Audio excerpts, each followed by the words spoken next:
So I actually had this conversation with one of my roommates, and we considered a lot of different explanations as to whether banana bread was a breakfast food or a dessert.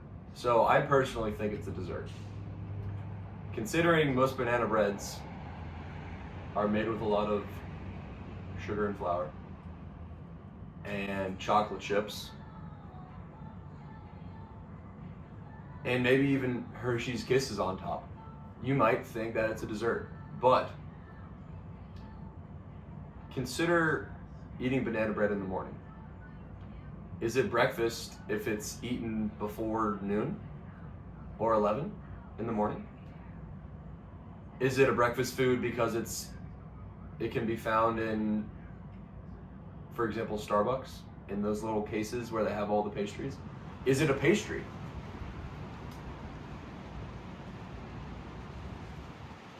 Bread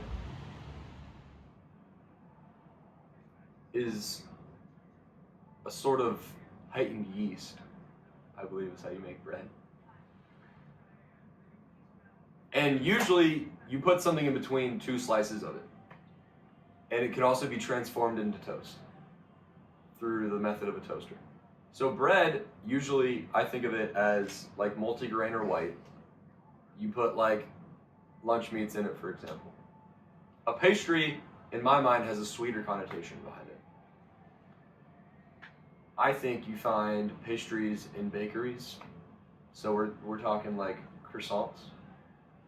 A pastry could be a muffin, in my opinion. A Danish.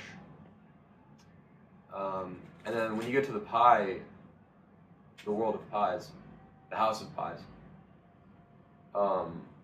I think of a circular dessert cut into triangles.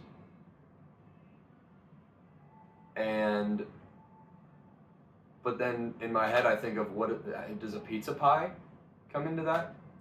I would fall under that umbrella, because a pizza pie isn't dessert unless it's like a cookie pizza, like a dessert pizza I've seen in some places. So a pizza pie is sort of an exception to the pie category in my opinion. So which Scooby-Doo character would I resonate with or be? I would have to go with Scooby-Doo. And I say that because sometimes in life I get sidetracked by food. And it's not only when I'm trying to solve mysteries, it's also when I'm doing interviews, for example, and I see candy corn, as Scooby-Doo would, and he would also start eating the candy corn during an important thing that's going on. And for that reason, I feel like I would be Scooby-Doo. And I also feel like I live life with a sort of stress-free attitude. Scooby isn't always worried about the mystery or the case that they're trying to solve. Sometimes he's more worried about not getting scared or running away from what is scary, or food, like I said. So with that in mind, he still is the hero. And I'm not calling myself a hero, but I am saying that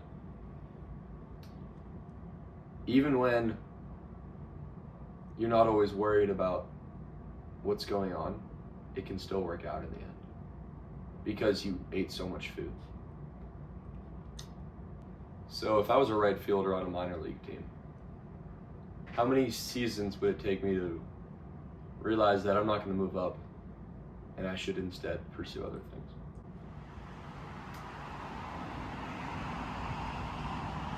With my baseball expertise,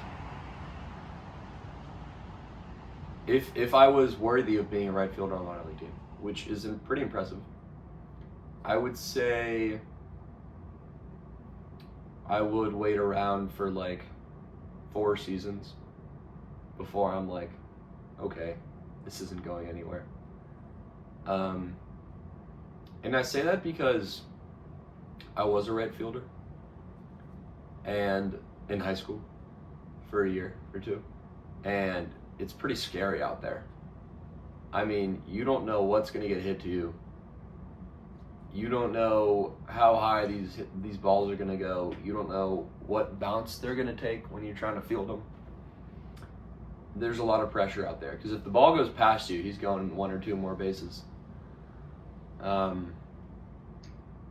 So I would say 4 seasons, and I would enjoy those 4 seasons, like the hotel. On a Tuesday night, what would I be doing if it was around midnight and I didn't want to go to sleep yet? I think the answer is pretty clear. I would open up my Wii, shove some Super Smash Bros. In there, Super Mario Bros. Super Mario Bros. Good game if you've never played it before. And I'd probably just play that for about 2 or 3 hours until my friend had to go to the airport. But yeah, I'd found a lot of enjoyment in Super Mario Bros. It's very nostalgic for me, considering I used to play it a lot with my friends and family, my siblings. So yeah, I would just do that. Cool.